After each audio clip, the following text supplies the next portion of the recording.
Baik, selamat siang. Sekarang saya bersama dengan Bapak Rizky Eri Utomo selaku Sekretaris Jenderal Nasional Logistik Community ya Pak, atau NLC. Selamat siang Pak. Siang, selamat siang. Assalamualaikum warahmatullahi wabarakatuh. Mohon maaf gangguan teknis. Baik, mungkin sebelum masuk ke topik Pak, bisa refresh soal NLC Pak. Mungkin barangkali banyak audiens yang belum tahu Pak. Oke, Bismillahirrahmanirrahim. Assalamualaikum. Terima kasih atas undangannya kepada redaksi Transgo dan dalam hal ini adalah Pak Abdul Wahid. Saya menghargai undangan ini. Sekilas tentang NLC. NLC adalah National Logistic Community. Secara resmi kami berdiri di bulan November 2022. Jadi kami baru launching kemarin. Saat ini kami mempunyai sekitar 1.300 anggota seluruh Indonesia, terdiri dari berbagai jenis pelaku usaha industri, mulai dari trucking, domestik atau pergudangan, dan lain-lain, termasuk juga ada bidang ekspor impor atau freight forwarder. Nah, kita berharap dengan menyatukan semua visi yang ada di dunia logistik Indonesia, kita mencapai sinergis dan ujung-ujungnya bisa meningkatkan atau membangun kompetensi di bidang logistik di seluruh Indonesia. Begitu Pak Abdul. Baik. Oke, masuki tahun 2003 apa yang mau dikerjakan NLC Pak? Kami merapikan keanggotaan. Ujung-ujungnya kami akan melakukan registrasi dan kemudian juga kami akan membuat aplikasi logistik nasional logistik community di mana seluruh anggota kami akan menjadi go digital.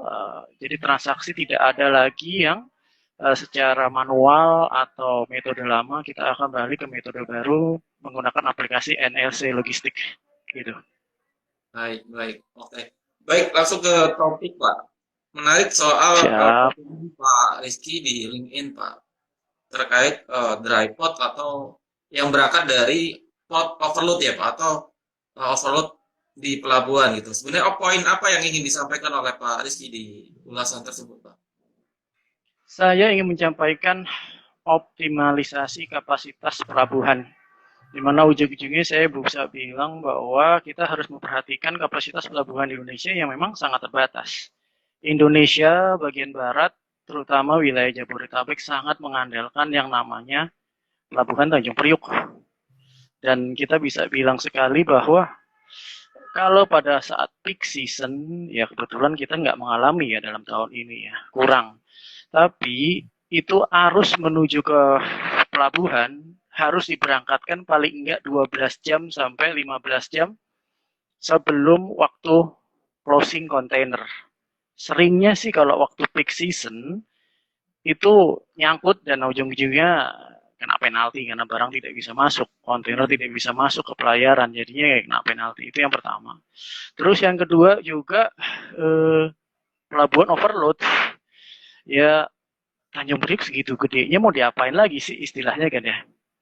Eh, kita melihat perluasan bisa dilakukan. Cuma apa yang bisa dilakukan dengan wilayah yang cuma segitu-segitu aja gitu loh. Ya, Tanjung Priok tidak bisa dilakukan reklamasi besar-besaran, kalaupun dilakukan mahal harganya.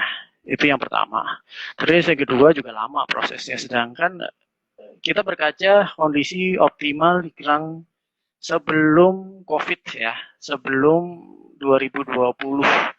Ya itu pada akhir tahun, pada peak season, rata-rata orang mengeluh semua mau masukin kontainer lama untuk ekspor. Kita ngomongin ekspor dulu ya, kita belum ngomongin ekspor impor.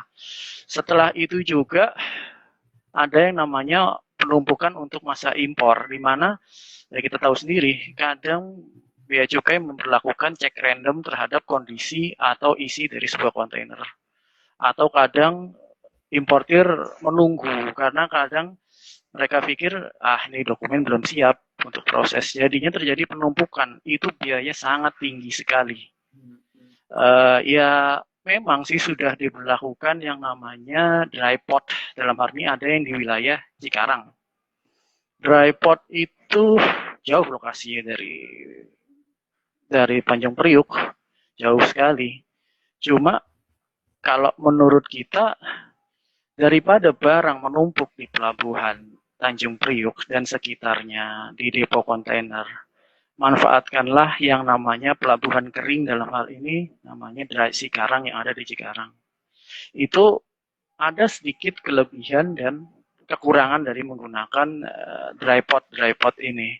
Dimana yang pertama pasti jauh ya jaraknya. Yang kedua ini menggunakan namanya waktu perencanaan timeline, di mana orang kalau ekspor itu dia harus merencanakan at least kalau masuk Cikarang 1 hari sebelum dimajukan. Jadi misalnya closing untuk di normal di Priok itu misalnya hari Rabu, dia harus sudah masukkan di Cikarang bisa jadi hari Selasa atau hari Senin gitulah. Intinya sekarang gini, mengatur jadwal loading and staffing supaya ya lebih enak. Terus yang ketiga ini sangat bagus sekali untuk orang yang atau perusahaan yang ekspornya lebih dari satu sehari. Gitu. Bayangkan kalau kita punya pengiriman untuk ekspor sehari 3 atau 4 atau 5 atau bahkan sampai puluhan kontainer. Monitoring jadwal closing, posisi dan apakah macet menuju ke sana. Ya menurut saya pusing sendiri itu bagian ekspornya, bagian admin ekspornya itu bisa ya pusing kalau menurut saya. Terus yang kedua bagian impornya juga ya bukan ini lagi ya, tarif penumpukan di Tanjung Priuk mahal karena kan juga peraturan pemerintah bahwa mereka memaksa pelabuhan untuk menahalkan harga storage sehingga barang cepat ditarik. Harapannya begitu sih, tapi ya kita sekarang lagi kondisi sepi gitu, nggak terlalu berpengaruh, tapi dalam kondisi ramai barang menumpuk ya tarifnya beda antara di Cikarang Dry Port atau di pelabuhan bea cukai di Priok NPCT 1 dan sebagainya, itu beda pastinya ya, terutama untuk yang berlokasi di sekisaran Jawa Barat, Bekasi dan Cikarang dan sekitarnya. Saya pikir ini adalah suatu konsep di mana kita bisa dropping kontainer lebih dekat dengan kita sudah bisa masuk ke manifest karena ini sudah langsung dimasukkan ke manifest. Dan yang ketiga juga ya waktunya lebih singkat gitu ngurus ya. Kalau Anda berlokasi di kawasan Cikarang mungkin bisa dipertimbangkan seperti ini Pak Abdul. Baik. Gitu Pak. Terkait peningkatan kapasitas pelabuhan sendiri kan sudah ada NPCT1 Pak. Sejauh ini dari apakah itu belum cukup Pak?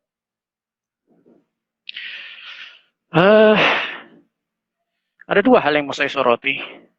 Yang pertama MPCT1 oke, cukup bagus, oke. Kecepatan proses bongkar muat memang bisa. Tapi bukan itu yang kita soroti. Penumpukan. Mau ditaruh di mana itu kontainer? Misalnya suatu saat kita kedatangan mega kontainer 20.000 tius gitu loh. Oke, proses bongkar muat cepat. Tapi kan menunggu proses bea cukai nggak semuanya cepat. Ambil asumsi 50% semua dokumen comply. Ada sekitar 30% dokumen masih menunggu atau 20% dari 100% itu yang dokumennya belum lengkap. Itu kejadian lah ya. Atau terkena random check 10% misalnya dari atau 5% itu akan penuh sekali.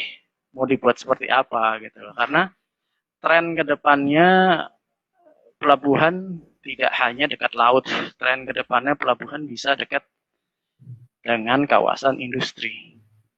Kalau saya boleh berkaca di luar negeri, mungkin gitu ya Pak Abdul ya. Yang terjadi di Amerika pada saat booming e-commerce dan lain-lain kurang lebih tahun 2020 dan 2050 pemerintah Amerika itu memberikan insentif besar-besaran kepada warganya. Jadi mereka membeli dalam jumlah besar, kontainer datang, semuanya kebetulan dari Cina, Indonesia juga ada, tapi tidak terlalu banyak. Pada saat itu, untuk bisa merapat ke pelabuhan dan bongkar di pelabuhan, sebuah kapal kontainer, mother vessel, harus menunggu kisaran 2 minggu. Diem aja sambil nunggu antrian bongkar, itu belum diapa-apain. Usut punya usut, pelabuhannya overload. Pelabuhannya kenapa? Dia bongkar cepat mungkin. Tapi habis itu sambil nunggu keluar, usut juga di Amerika untuk mendeliver sebuah kontainer itu juga lama sekali. Mereka kekurangan armada tracking untuk mengeluarkan untuk ngirim barang ambil barang dari depo kontainer di Amerika sampai ke tujuan mereka. Ini kejadian di LA, Los Angeles sama Long Beach. Itu PR. Nah, di situ efek domino sangat besar sekali. Di mana jadinya kontainer semua menumpuk di Amerika, tidak bisa didistribusikan dengan baik. Seluruh dunia kekurangan kontainer.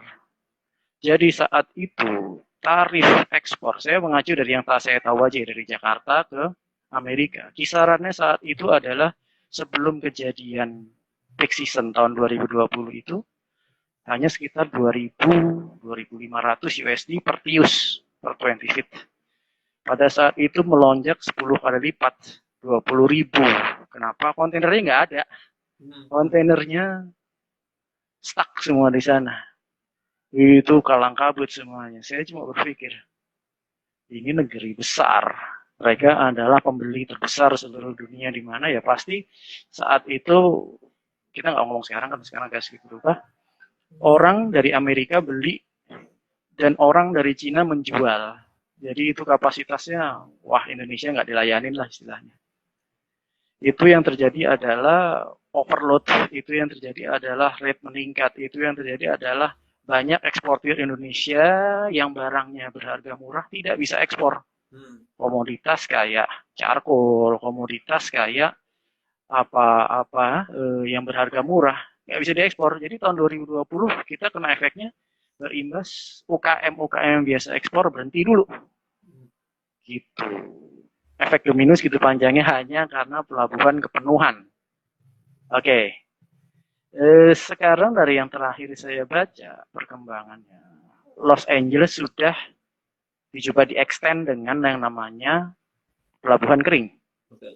Di benar-benar kering karena mereka ditempatkan di padang pasir sekitar 180 km dari pelabuhan Los Angeles, namanya Mojave Desert. Mojave tulisannya. Ya intinya sih gini sekarang. Lu bisa bongkar muat cepat, kamu bisa bongkar muat cepat, tapi proses custom clearance, biaya cukai dan lain-lain atau tracking kekurangan itu semua mengarah kepada pelabuhan kepenuhan, kapal ngantri, panjang sekali. Oke, itu yang terjadi di Amerika. Saya soroti lagi, sekarang mereka membangun dry port. Mungkin kalau ada yang contoh kayak yang di Singapura itu. Singapura kita bisa bilang acuan di dunia, di Asia Pasifik di dunia untuk bidang kepelabuhanan. Gitu. Istilahnya semua barang di wilayah Asia, terutama Asia Tenggara, kebanyakan transit di Singapura. Singapura negara kaya karena proses handling ini. Itu puluhan ribu atau jutaan kontainer TEUs nyangkut di sana. Kalau mereka nggak punya kemampuan atau nggak punya space storage, mereka pasti akan kelabakan. Dan mereka berpikir ke depan, di mana mereka sedang membangun pelabuhan baru yang sepenuhnya reklamasi dari tanah, dari laut, di Tuas Megaport namanya. Dan itu karena reklamasi, mereka juga ya lahannya pasti terbatas ya, nama reklamasi tidak bisa sebanyak-banyaknya ya, karena ada namanya geografi dan kekuasaan wilayah, seenaknya aja itu mereka akan tersinggung negara sebelah. Terus yang kedua, mereka dipersenjatai dengan teknologi terbaru di mana semuanya itu sekarang dipersiapkan untuk dengan sistem tanpa pengemudi alias drone, atau semuanya tidak ada pengemudi langsung. Jadi pergerakan semua sudah tanpa orang, tanpa operator manual, diawasi dengan drone. Ya pastinya sistemnya jangan tanya, mereka yang terbaik di kawasan ini gitu lah ya. Bahkan mereka membantu banyak negara untuk mengembangkan konsep kepelabuhanan mereka. Contohnya dipanggil di negara-negara lain. Di Vietnam mereka membantu pengembangan dry port di Vinh Phuc. Tadi saya bilang ya itu juga jauh dari pelabuhan. Yang lebih ekstrim lagi adalah di Cina. Mereka membantu pengembangan dry pot di Cina, di mana Cina itu negara yang ampun-ampunan panjangnya, lebarnya itu nggak karu-karuan. Ada satu provinsi yang terletak paling utara dari mereka dan jauh dari laut, tapi itu juga kawasan industri di Xinjiang. Itu banyak kawasan industri di sana, banyak produsen di sana, tapi dari laut terdekat 2.400 km. Bayangkan 2.400 km itu jarak bentang dari Jakarta udah setengahnya lebih dari apa ke Aceh sampai di Merauke, Sabang Merauke itu udah banyak sekali. Saya pikir cuma 1.500 ya, kalau kita 2.000 itu panjangnya nggak karu-karuan. Mereka bikin dry port di sana, disambungkan sistemnya dengan kepelabuhanan, itu disambungkan dry port dengan pelabuhan laut fisik berupa dengan kereta. Jadi mereka bisa, ya kalau sekarang saya rasakan, kalau saya impor dari Xinjiang itu, dari Cina Utara, itu mau nyampe at least 5-6 hari, itu saya harus proses pick up kontainer. Dan saya rasa nggak efisien sekali gitu, sekali jalan sekali itu kan. Kalau pakai kereta mungkin satu gerbong bisa langsung puluhan kontainer jalan gitu, sangat efisien lah. Well, geografis mereka membuat mereka harus efisienkan seperti itu. Itu yang terjadi di Cina sih. Gitu Pak tuh. Baik, artinya dari konsep dry port pergerakan barang memang sangat membutuhkan kereta barang ya Pak? Iya, integrasi, kata kuncinya adalah integrasi. Mau pakai kereta, mau pakai apapun itu, ya harus, karena intinya ini ada barang di sini hubungin ke pelabuhan laut bagaimana gitu. Kayak gitu Pak. Baik. Karena lebih efisien. Oke. Dan itu sangat bergantung dengan pastinya kan operator kereta barang gitu Pak. Sementara kalau di Indonesia itu kan jaringan keretanya sangat terbatas gitu. Dan pasti butuh motor dari pemerintah gitu Pak. Benar ya, kita perlu roadmap sih istilahnya. Karena gini, pemerintah sibuk membangun kawasan ekonomi khusus KEK, atau nggak usah ngomong lah masalah nanti kita kan mau ekspor besar-besaran gitu lah. Kalau contoh sekarang Jawa Tengah yang banyak, ini yang banyak pabrik pindah ke Jawa Tengah gitu loh ya. Misalnya mereka kelupaan meningkatkan kapasitas pelabuhan, dan ini bisa jadi terjadi, ya jadinya ampun. Itu pasti harus ada penghubung gitu loh. Dan enaknya lagi gini, dry port itu bisa dibangun di mana aja, berdekatan dengan kawasan industri. Karena mereka cuma butuh ya dua hal sebenarnya, wilayah sama akses ya. Dan di Indonesia untungnya semua atau banyak kawasan industri itu dekat dengan jalur kereta api kalau memang bisa ya. Ya itu aja sih yang paling penting sih. Konektivitas atau efisiensi antar wilayah itu harus penting gitu. Itu sih kata kuncinya, konektivitas. Baik. Ini ada pertanyaan Pak dari audiens, dari Pak Silakan. Sonwari Pak. Menurut bagaimana fungsi dry port sekarang? Apakah sudah berjalan dengan efektif secara fungsionalnya dan infrastrukturnya apakah sudah mendukung Pak?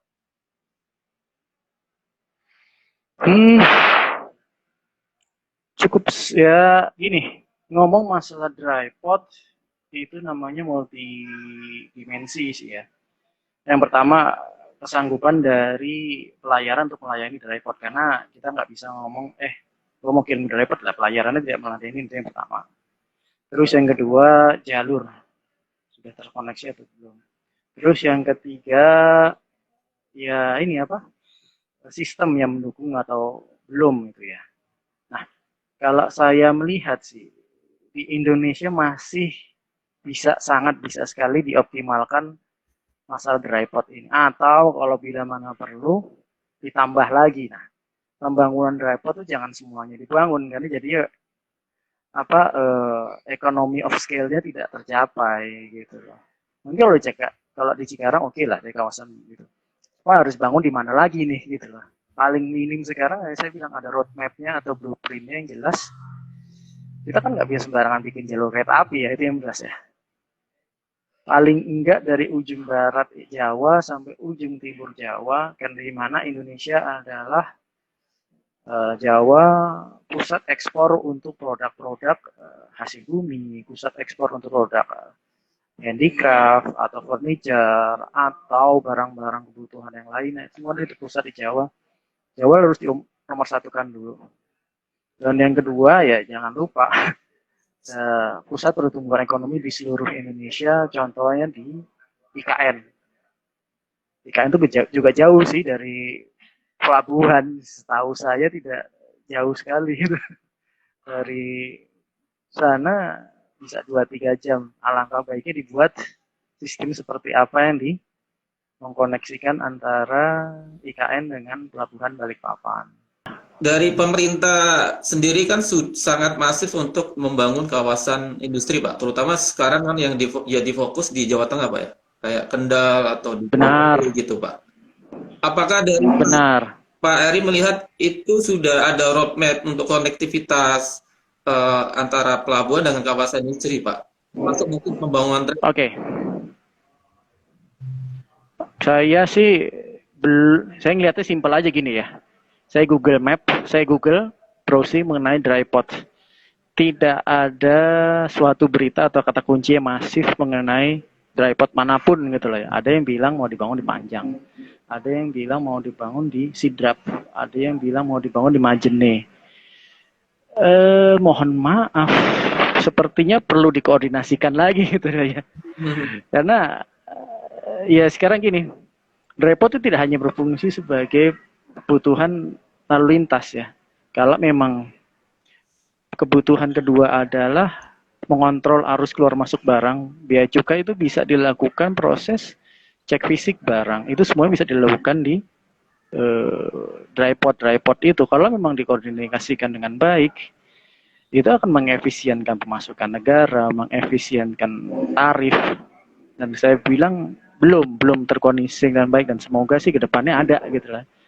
Karena jangan sampai pihak swasta atau investor jalan sendiri-sendiri, tidak ini.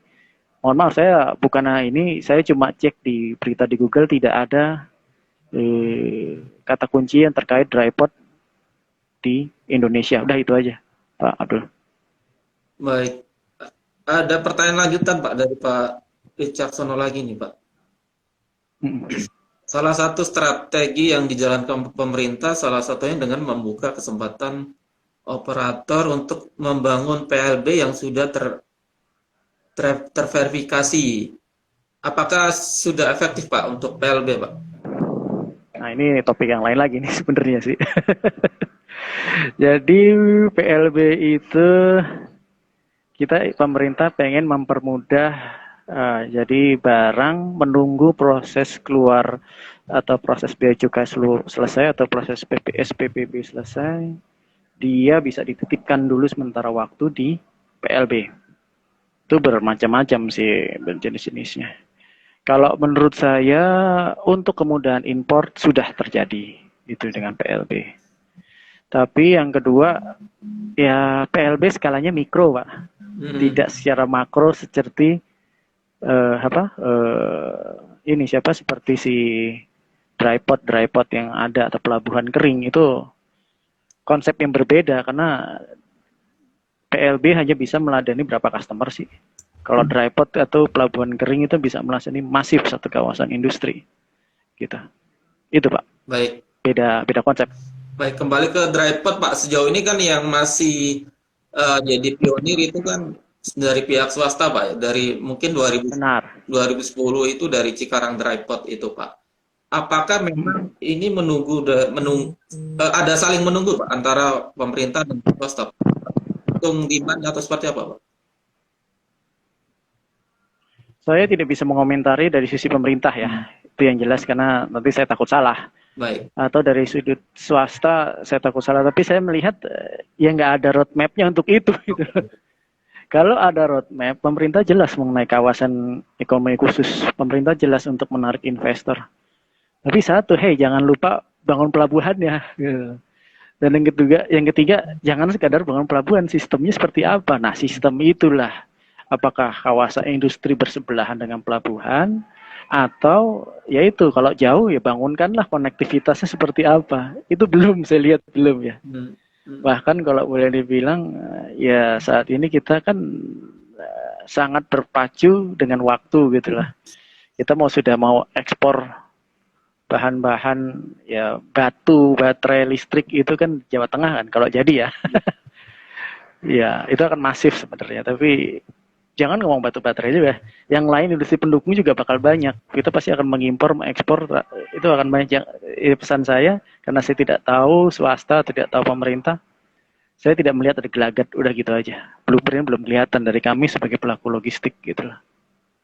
Gitu Pak. Ya, atau barangkali mungkin dari pemerintah atau swasta itu sangat bergantung dengan jaringan kereta api yang ada gitu Pak. Karena mungkin masih masih juga belum jelas roadmap-nya gitu Pak. Ya, benar. Karena kereta api adalah jalur utama yang paling efisien untuk membawa satu trip itu bisa puluhan kontainer sekali bawa. Daripada mengirimkan puluhan truk, mendingan kirimkan satu gerbong KD, gerbong datar GD itu langsung bisa memuat puluhan. Saya sering lihat sih, tapi harus lebih banyak lagi kalau menurut saya sih.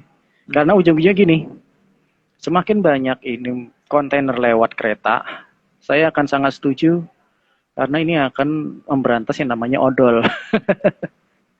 Dan beban jalan akan semakin terkurangi. Ya, kereta mungkin tidak berperan langsung dengan pemberantasan odol, karena dua hal yang berbeda.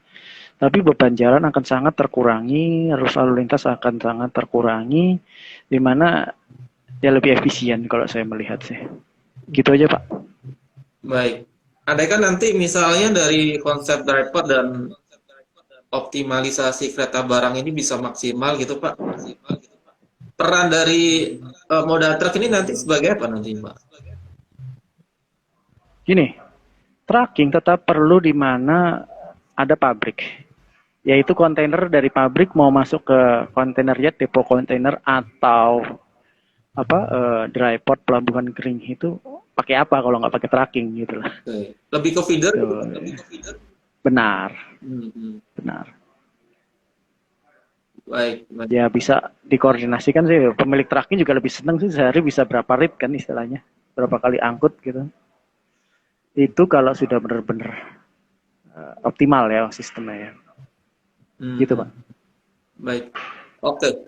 Baik, artinya kuncinya di roadmap ya Pak. Maksudnya ketika memang dari pemerintah itu punya roadmap logistik yang dia ketika membangun infrastruktur atau kawasan industri sudah tahu konektivitasnya, infrastruktur yang mana dan konektivitas itu harusnya semua bisa terlaksana gitu ya Pak. Ya, terakhir kata kuncinya harus disinergikan antara masing-masing pemangku kepentingan. Kereta api saya tahu sendiri jalurnya sangat terbatas ya. Lainnya tidak bisa sembarangan dibuat, itu yang pertama.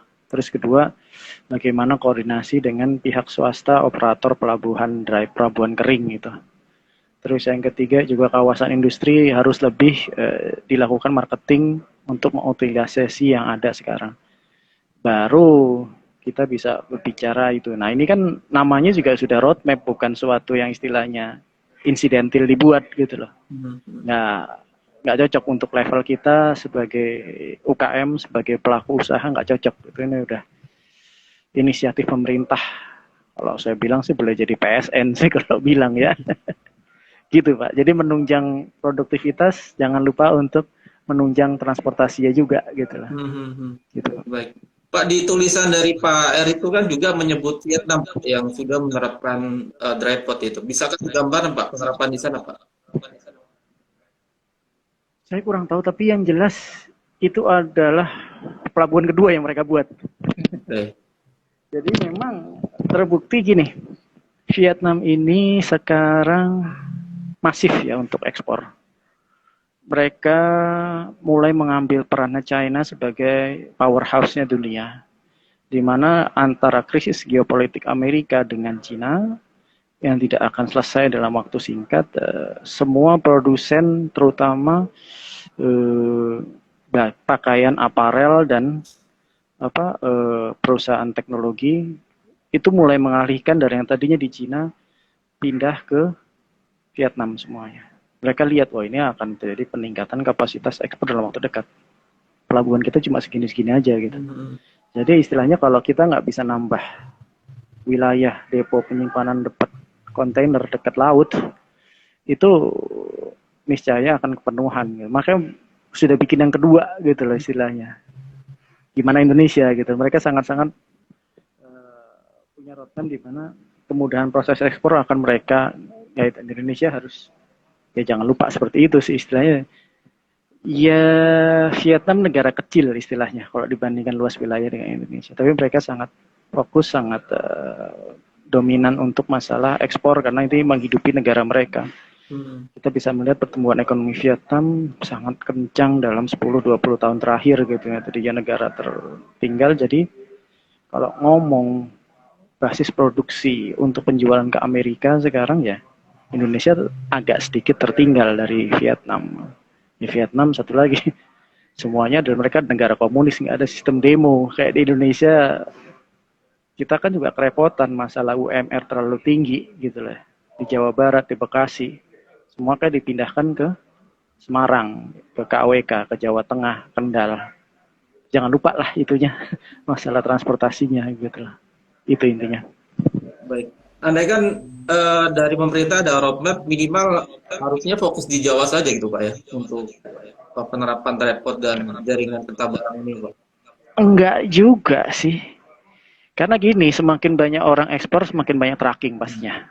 Yang pertama, loading, staffing, bawa ke pelabuhan. Loading, staffing, bawa ke pelabuhan. Alangkah baiknya kalau memang pemerintah ingin mengembangkan kawasan yang baru, mengembangkan suatu produksi berbasis ekspor, impor, ya harus bikin seluruh Indonesia. Kan sekarang mulai desentralisasi kan. Ya. Saya bilang, komoditas itu banyak dari seluruh Indonesia. Mungkin pelabuhan ekspornya banyak ya. Palembang, Belawan, Kuala Namu sekarang dan sebagainya. Terus Panjang itu di Sumatera. Jawa sendiri mulai dari Banten. Banten sih kurang ya si Cilegon itu ya. Jakarta sangat kekurangan sekali mensupport wilayah Tangerang sama Cikarang sama Jawa Barat kurang sekali. Dibukalah Patimban tapi juga belum semuanya meladeni gitulah. Jadi memang pertumbuhan harus banyak bukan cuma di Jawa doang. Belum lagi kita ngomong IKN ya.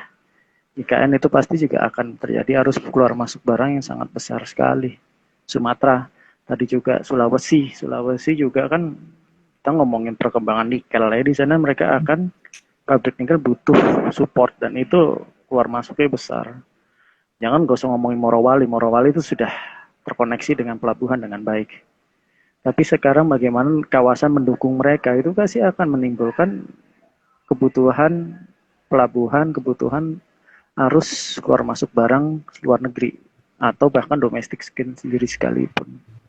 Nah, harus ditambah sih memang harus diefisienkan dengan roadmap yang tepat, harus dilihat kawasan mana yang paling butuh sesuai pertumbuhan ekonomi dan ya suatu saat kita juga harus mengoptimalkan itu dan bisa jadi kurang suatu saat gitu. Baik. Gitu Pak Abdul. Ya, terakhir Pak ya. Lewat forum ini apakah nanti terkait isu tripod akan menjadi diskusi internal Pak di LNC dan mungkin akan jadi masukan ke pemerintah agar segera di kalau bisa diterima sih oke. Karena sekarang gini, kami dari NLC sangat fokus sekali di bidang transportasi darat, tracking dan sebagainya. Dan itu saya pikir ya agak sedikit kekurangan lah istilahnya kan, ya nggak sebanyak itulah trailer atau kontainer bisa didistribusikan gitu lah. Ya kami tidak terlalu mendorong ke arah situ, tapi kami akan merasakan efeknya di mana ya kami sendiri akan overload armada gitu lah. Ya secara tidak langsung kami mendorong gitu Pak. Tapi tidak secara langsung ya, mohon maaf kami lebih karena bisa jadi terkurangan armada untuk trailer untuk mengangkut kontainer. Itu Pak. Baik. Oke, paling terakhir Pak, untuk closing statement Pak tentang pentingnya tripod Pak diterapkan di Indonesia Pak. Tidak hanya dry pot, tidak sekedar dry pot, tapi roadmap yang jelas dalam bidang menurunkan biaya di bidang logistik. Itu juga bisa dioptimalkan untuk driver bisa optimalkan masalah beban jalan yang akan semakin berat. Walaupun di barangnya tidak berat, tapi kalau yang lewat banyak juga kemacetan dan emisi. Kalau kita mau menuju zero emisi, kurangi dulu lah, jangan ngomong zero emisi lah. Daripada kamu punya 50 truk kontainer, bisa jadi kan itu hanya dengan 2 trip dari sebuah gerbong. Pasti emisi jauh beda gitu. Dan pasti juga ya sekarang kalau nggak ada roadmap yang jelas atau sedikit insentif disinsentif dari pemerintah berupa mungkin kemudahan atau uh, ya koordinasi pemerintah itu jadi harus jadi satu paket roadmap di mana untuk menurunkan beban biaya logistik, mengefisienkan dunia logistik itu yang harus dilakukan. Hanya satu bagian saja sih dry port itu, tapi itu penting juga gitu sih saya bilang. Baik, oke. Baik, terima kasih Pak Eri untuk waktunya, Pak. Semoga lewat Terima podcast kasih. ini bisa jadi insight dari semua pihak ya, Pak. Terima kasih. Ya semoga bisa bermanfaat. Baik. Terima kasih. Assalamualaikum, Pak. Waalaikumsalam warahmatullahi wabarakatuh.